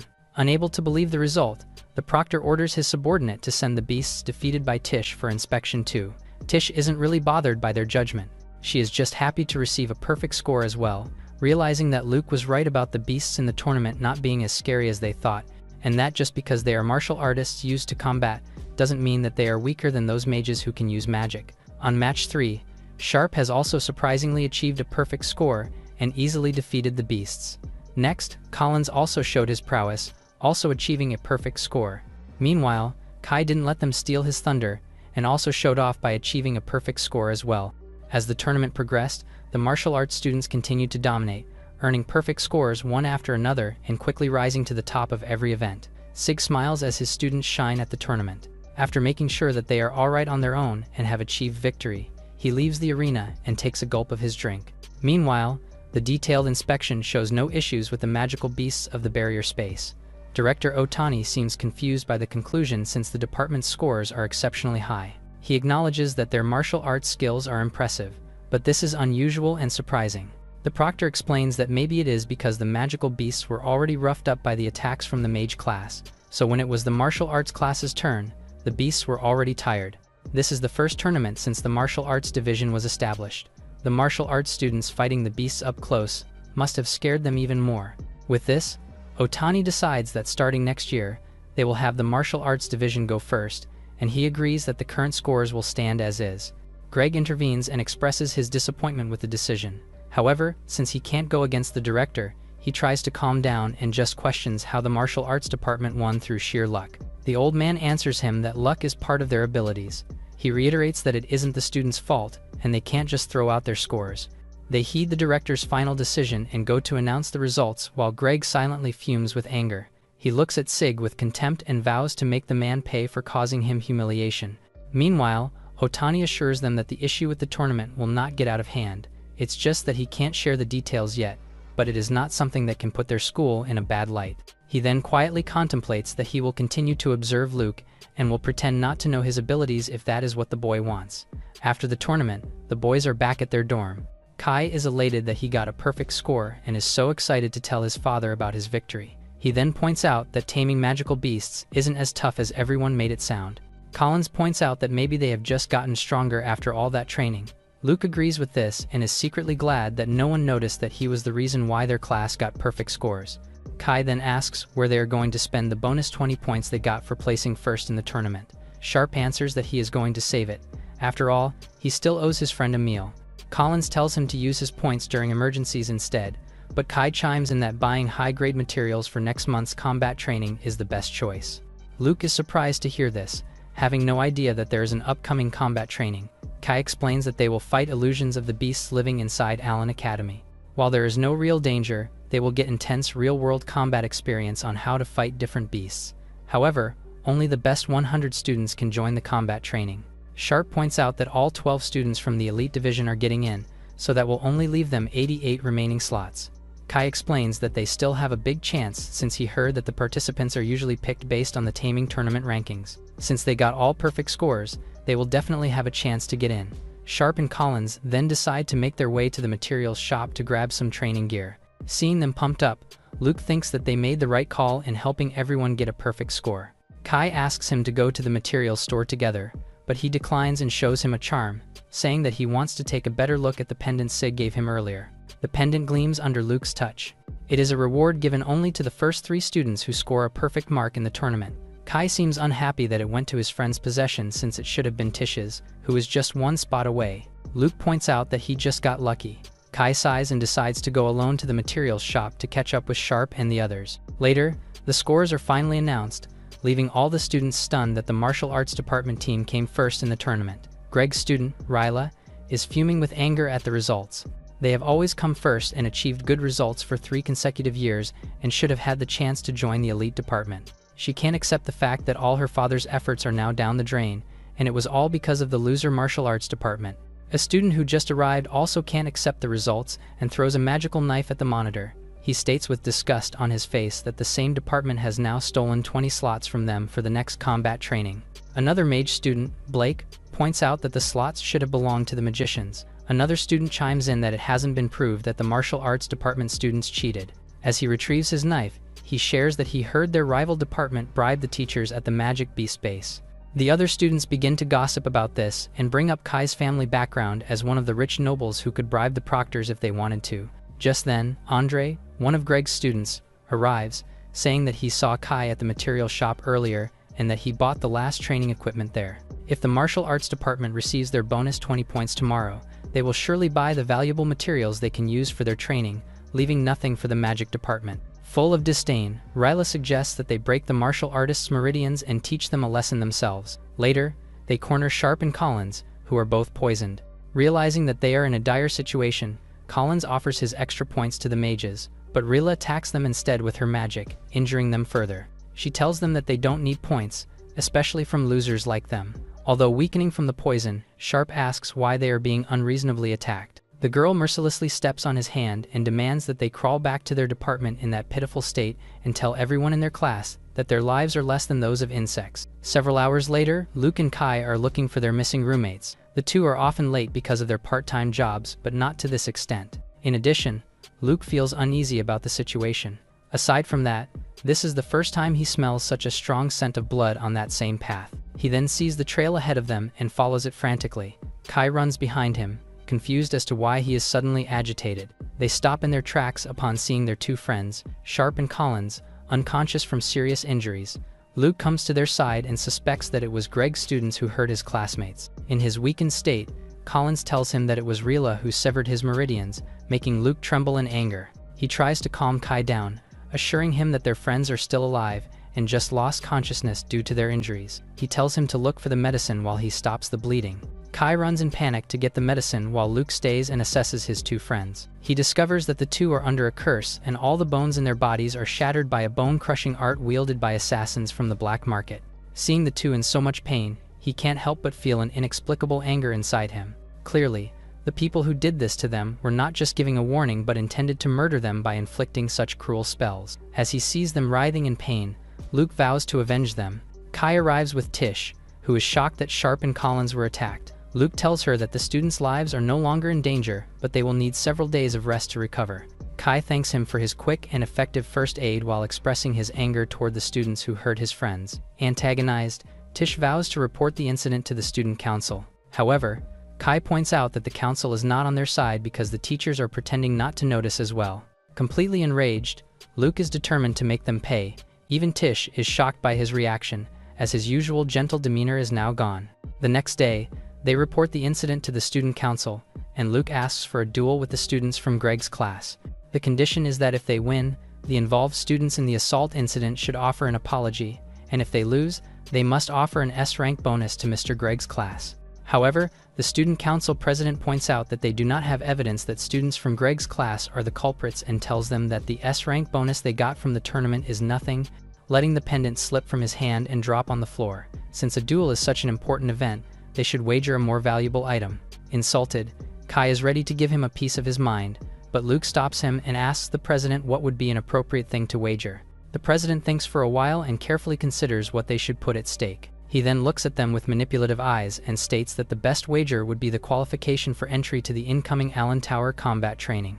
The losing side should permanently forfeit the qualification for entry into the Allen Tower. Confident that he will win, Luke agrees to the condition. After the wagering, it was decided that the duel would take place 2 days later, drawing the attention of the entire student body. The new students, displeased that the martial arts department had secured entry slots to the Allen Tower, threw their support behind Greg's class. Meanwhile, Greg went so far as to acknowledge the 3 students who had attacked Sharp and Collins. Sig, on the other hand, remained silent and simply intensified the practical combat training. The day of the duel arrives, and the whole battle arena cheers, thrilled about the fight that will unfold before them. Proud as ever, Ryla gives them the chance to apologize for causing the ruckus, promising they will be forgiven before they get hurt. Luke points out that she doesn't know how the fight will turn out yet, confident that he will defeat them. The students prepare to face each other, and finally, they are given the signal to begin the duel. Kai immediately charges toward Andre, who then unleashes his ice magic technique. He is shocked when his opponent easily deflects his attack, while Kai gets ready to retaliate. He calmly closes the distance between him and his opponent, asking if that is all he has got. Andre adjusts his glasses, thinking that his enemy walks straight into the trap without noticing it. It is too late when Kai realizes that he stepped onto a magic circle. Ice quickly spreads around his legs, freezing him in place. Andre laughs and bids farewell to him, then launches his final attack. Kai gets injured in return, and his opponent laughs at his misery, warning him to never provoke a mage. He is mocked by him further as he helplessly remains trapped in the ice.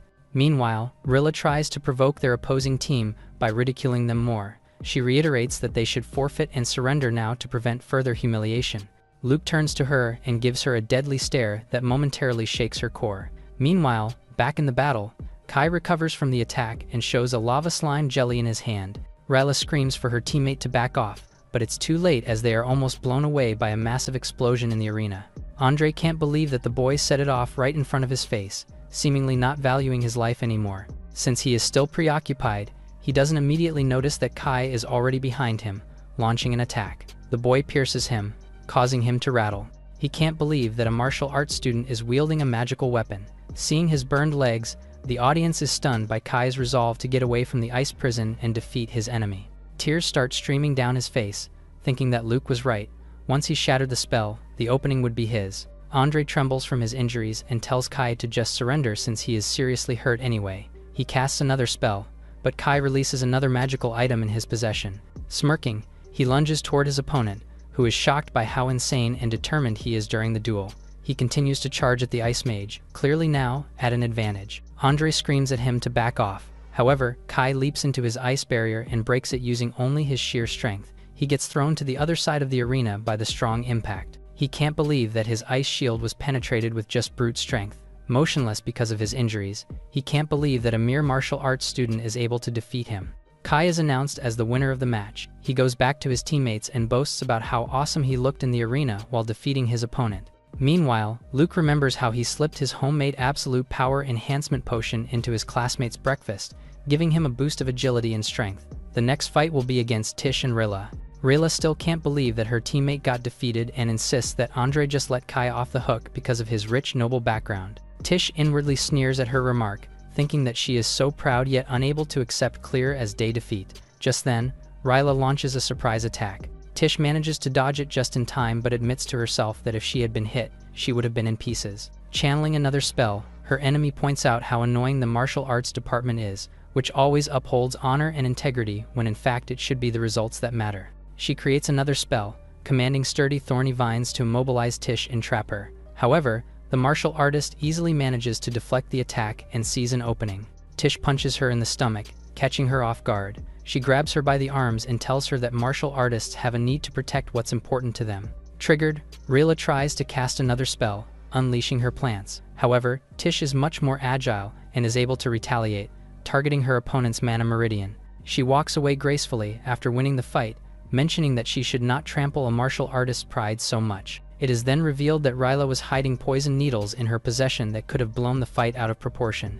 Mina asks the council president why he let it happen. He wears a playful smile on his lips, saying that she should relax a bit, and points out that no one was harmed. Meanwhile, Greg is watching the fight from the sidelines, completely humiliated by the results so far. They were supposed to take back the slots for the Allen Tower entry, but instead, they are getting trampled on. Eyeing Luke, Greg contemplates using a technique that will make them win this last duel.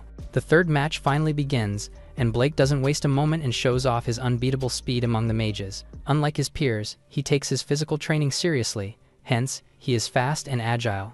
He defends from long range instead of attacking, while Luke calmly stands in the middle of the arena. Trying to assess his opponent first, Luke doesn't attack immediately. After determining the weak points, he lunges toward his opponent and attempts to strike him, but he misses. Blake is shaken up. For a moment he feels a terrifying presence from the martial artist. However, he won't let it get under his skin and is determined to finish the fight early. He uses his bone-shattering technique on Luke and injures him immediately. He unleashes another spell and manages to strike Luke with it, shattering every bone in his body. It seems like he has the advantage, but to his surprise, it is as if Luke is unscathed by his attacks, and his bone-shattering art doesn't make the man writhe in pain. He attacks some more, thinking that his opponent is just bluffing and hiding his pain. As he unleashes his final attack, Luke grabs his arms and pointedly looks him in the eyes, declaring that it is his turn now to show off. With a stump of Luke's foot, dust rises everywhere. Blake gets confused about how a level 1 martial artist can do something like this. Luke threatens him by saying he can now do anything he wants with him under the cover of the dust. Blake summons a magic sword, only for Luke to pin him to the ground and stab his right arm with his own blade. The pain makes him scream in agony. Luke asks him how it feels to be hurt by the same weapon he used on Collins and Sharp. He then kicks Blake, and he gets tossed across the ring like a football. Blake keeps trying to use mana, but he can't because Luke has blocked his mana pathways. Luke is about to hit him with a punch in the face, but Blake begs him to stop and surrenders before he can. Greg from the stands yells at Blake to continue the fight. Sig thinks Greg is a fool for being unable to see how seriously hurt his student is. With his win, Luke walks outside the ring and to his friends. Tish warns Luke that Blake is right behind him and is about to stab him. Just as Blake strikes, Luke jumps into the air and hits him right at the back of his neck. The hit makes Blake feel like there's something in his body being ripped out. He then faints from the blow. Luke tells him that it is payback for using his bone-shattering art on his friends. The referee announces Luke's total victory. Era is shocked, as she is the only one who realizes that Luke used a rare technique that no martial artist has managed to replicate for 100 years. It makes her more intrigued to know who Luke really is. Later, the martial arts department is in high spirits after the battle. Those who did not participate in the duel feel like they can now take on any mage if they challenge them. Tish tries to tell them that what they did was just a fluke and nothing to be confident about, but the classmates are still high in their confidence. Sig tells them that he is disappointed in them for being so cocky. He tells them that the only reason the martial arts department won in the taming tournament was because the beasts were under extreme stress from being attacked before they went in. He puts it in their minds that they just got lucky then. The class tells their homeroom teacher that they definitely won the duel with their own strength. Sig reminds them that it was only their 3 top students who won the duel, and that they should not be proud when it was not they themselves who won.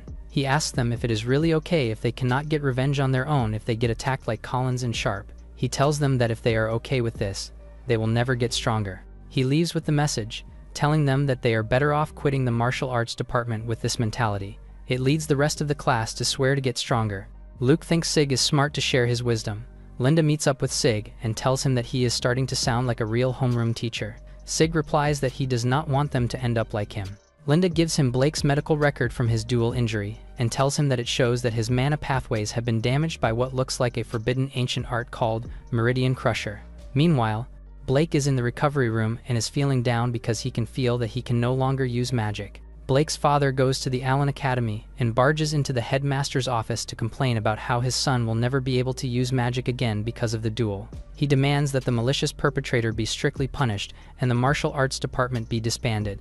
Sig shows himself and agrees that malicious perpetrators should indeed be punished. He informs the father that the magic that Blake and his friends used in the duel perfectly matches the magic used to injure Sharp and Collins, and so it is clear that it is those 3 who are responsible. He urges the headmaster to punish Blake and his friends strictly for it. Greg is frustrated that his students showed so much killing intent during the duel that it made it more obvious that they were the ones who injured the martial artists. Blake's father accuses Sig of changing the subject and says that they should focus on how his son was hit by a forbidden art. Sig thinks it is unlikely that he was hit by the Meridian Crusher since no martial arts student can possibly handle such a technique. Blake's father has no choice but to think this since he cannot see Luke, who was cursed by the gods, to know such a forbidden art. Greg suggests that they should look for a high-level martial artist instead, and suggests to Sig's face that he is the culprit. Sig replies that he would have used the forbidden art on him a long time ago if he knew how to use it. The headmaster asks Sig for a possible explanation if he does not think it was Luke who used the forbidden art.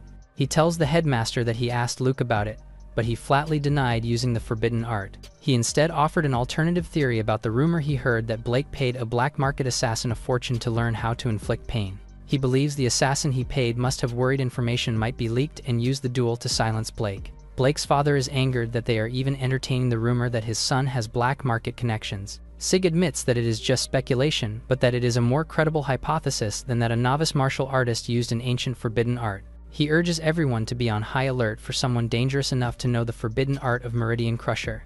Meanwhile, the old Otani is in the library with a lantern to light his way in the dark. There, he finds the book about the Meridian Crusher. He finds that there is no dust and that this is proof that someone recently held it. He looks inside to the pages, into the sketches showing how to use the technique. He laughs, as the hand gesture is the same as what Luke used in the duel. Meanwhile, Luke is at the Magic Beast Mountain at the hot spring, where he pours a potion on the water where the sleeping Sharp and Collins are. The water glows after the potion is poured in. Collins's and Sharp's muscles slowly heal, but the process gives them pain.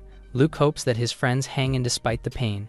He declares that martial artists can use recovery arts like mages. A few days later, Luke and Julia's parents arrived in Dooku Town. Kath sees the surroundings and gets nostalgic since they have not changed. Holt can tell that just being here makes his wife uncomfortable. Kath assures him that she is fine. A man arrives at the entrance to greet them. Kath is happy to see that it is her younger brother, Cyan. 17 years ago, the Beastman tribes went to war with the Empire. After 3 days of fighting on the Empire border, the human and Beastman armies suffered heavy devastation. It was on the battlefield that the mage Kath and then the young commander of the Holt Knightly Order met. They instantly fell in love and swore to spend their lives with each other. Duke Miranda, Kath's father, was against the marriage and cut all ties with his daughter. Cyan was a child then, sad that his sister had to go. Both siblings catch up and talk about their children, all while Holt follows them. Kath is glad to hear from her little brother that their father acknowledges Julia's existence. Cyan asks that she come to the family estate because their father really wants to see her deep down. He, however, follows up that she can only go to the estate if it is only her. Kath feels bad for her husband, but Holt tells her that it is okay and that he needs to leave for something else anyway. He assures his wife that he is just happy that she gets to go home, even if it means that he is not coming with her. Kath watches as he leaves.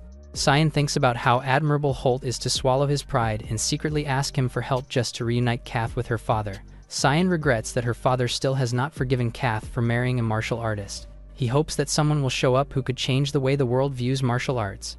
Elsewhere, Luke has just sneezed. He is with Julia and Kai at the banquet hall having lunch. Julia teases Kai for buying someone food for a change. Kai defends that Collins and Sharp actually owed him, and that they should buy him a meal once they recovered. Luke tells him he thinks he is being sweet.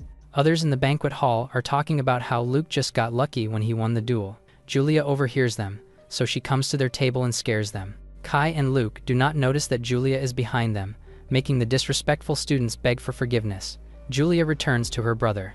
Luke notices that she has a new hairpin she is wearing, so Julia tells him that Era gave it to her as a gift from the Miranda family.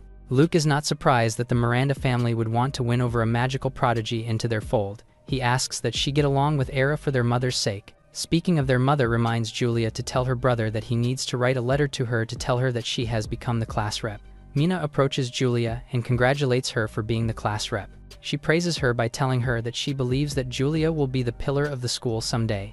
Era passes just as she hears the conversation. She is in a bad mood as she leaves the banquet hall. Era recalls when her homeroom teacher told her that while she has skills that rival Julia's, Julia is still superior to her in almost all aspects. She asked Era to understand that this is why Julia would be more suited than her for the position of class rep. In the present, it makes Era want to prove to the teacher that she has what it takes to be the class rep. Julia sees that Era looks so mad. She worries that Era might not be eating properly and plans to buy her lunch on the way back. Mina asks Julia if she is close to Era.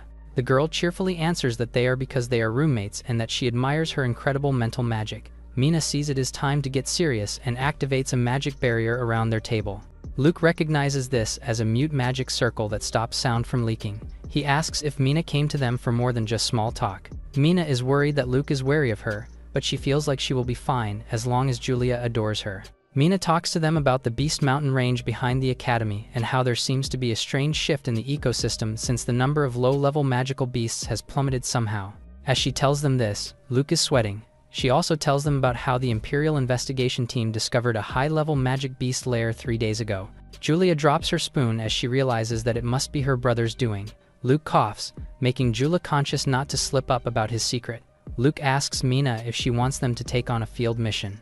Mina informs them that the difficulty level is 100 points, making the siblings speechless. Luke agrees to the mission right away. Meanwhile, at the Miranda estate, Duke Miranda is having a meal in the dining hall with his children, yet the atmosphere is silent and awkward. Cyan is the most uncomfortable of all and is thinking about how his father is letting Kath stay in the guest room despite her old room being available. He also notices that Kath has not taken a single bite. The Duke suddenly speaks to Kath to tell her that he is willing to acknowledge Julia as his granddaughter. Kath becomes cheerful as she thanks her father for it and brags about how skilled Luke is, too, at martial arts. The Duke tells her that he does not care about him since the Miranda family only seeks those talented enough to become a sainted archmage. It suddenly occurs to Kath that her father's prejudice against martial artists has not changed. A servant enters to tell the Duke that the investigation team sent to the Magic Beast Mountain range has new information. Both Kath and Cyan wonder why they are investigating the Beast Mountain range. The Duke looks at the written information and finds out that a new region has been discovered beneath the mountains. Kath asks if the children at Allen Academy are in danger. The Duke tells them that the academy is not in danger as long as the teachers and his own subordinates are there. He orders Kath to wait until the matter has ended before she sees her children. Kath agrees, but is saddened that she needs to wait a little longer.